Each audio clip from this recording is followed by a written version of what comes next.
ख़वातीन का वेट कम करना बड़ा मुश्किल हो जाता है पेरीमेनोपॉज़ मेनोपॉज़ में ड्यू टू हार्मोनल फ्लक्चुएशंस। उनकी सेंट्रल एडिपोसिटी, उनके पेट के आसपास जो है ना बहुत चर्बी आ जाती है, टांगों के आसपास भी बहुत चर्बी आ जाती है। फाके करती हैं, वज़न कम नहीं होता है, न्यूट्रिशनिस्ट के पास जाती हैं, न्यूट्रिशन प्लान रखती हैं, कैलोरी इन कैलोरी आउट काउंट कर रही होती हैं, हर किस्म के जो आपके हर्बे होते हैं वो इस्तेमाल कर लेती हैं, हर किस्म की डिटॉक्सिफिकेशन से गुजर कर आ जाती हैं। कभी कभी कुछ भी काम नहीं करता है, इंसुलिन रेजिस्टेंस हो रही होती है, उसके बाद जो जिस्म के अंदर आपके स्टमक और आपके ब्रेन के अंदर बन रहे होते हैं जीएलपी या जीआईपीस, उसके अंदर भी एजिंग की वजह से कमी हो रही होती है, इंसुलिन रेजिस्टेंस ऊपर रही होती है, और जो एपेटाइट को सप्रेसेंट जो हार्मोन्स होते हैं वो भी कम हो रहे होते हैं, कॉर्टिजोल ऊपर जा रहा होता है जिसकी वजह से स्ट्रेस भी हो रहा होता है, ऊपर से जो एस्ट्रोजन की डेफिशिएंसी होती है और साथ प्रोजेस्टेरॉन की डेफिशिएंसी, टेस्टोस्टेरॉन की डेफिशिएंसी, और ये जो सारे हार्मोनल फ्लक्चुएशंस होते हैं वो रिस्पॉन्सिबल होते हैं टू वेट गेन। इन्फ्लेमेशन की पूरा जो प्लेटफॉर्म होता है वो सज जाता है। जो अजम्पिक है या मंजारो है, GLP एंड GIP1, ये अब तो एक नई मेडिसिन आ रही है जिसमें उन्होंने ग्लूकागॉन ऐड कर दिया हुआ है।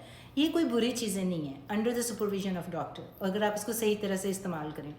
ये डायबिटीज़ के लिए भी इस्तेमाल होती हैं, लेकिन वेट लॉस के लिए भी FDA ने अप्रूव की हुई है। अमेरिका में ये ज़ेबाउंड के नाम से आती है, वो गोवी के नाम से आती है, और वैसे जो है ये सेमाग्लूटाइड मंजारो के नाम से आ रही होती है डायबिटिक लोगों के लिए। तो आपने जब भी इनको इस्तेमाल करना है लो डोज से बहुत टाइम लगा के, साथ lifestyle intervention, exercise, weight training and resistance training is must, क्योंकि वरना जो आपका फैट है वो तो कम नहीं होगा बल्कि muscle mass, lean muscle mass कम होना शुरू हो जाएगा, जिसकी वजह से आपके ऊपर एक बुढ़ापे जैसी शक्ल लगना शुरू हो जाएगी। तो इसलिए बहुत स्लो आपने इसको बहुत लो डोज के साथ लेना होता है, ताकि आपका जो पेट की खराबी है, डायरिया, नोजिया और ऐसे जो साइड इफ़ेक्ट हो रहे होते हैं वो मत हों।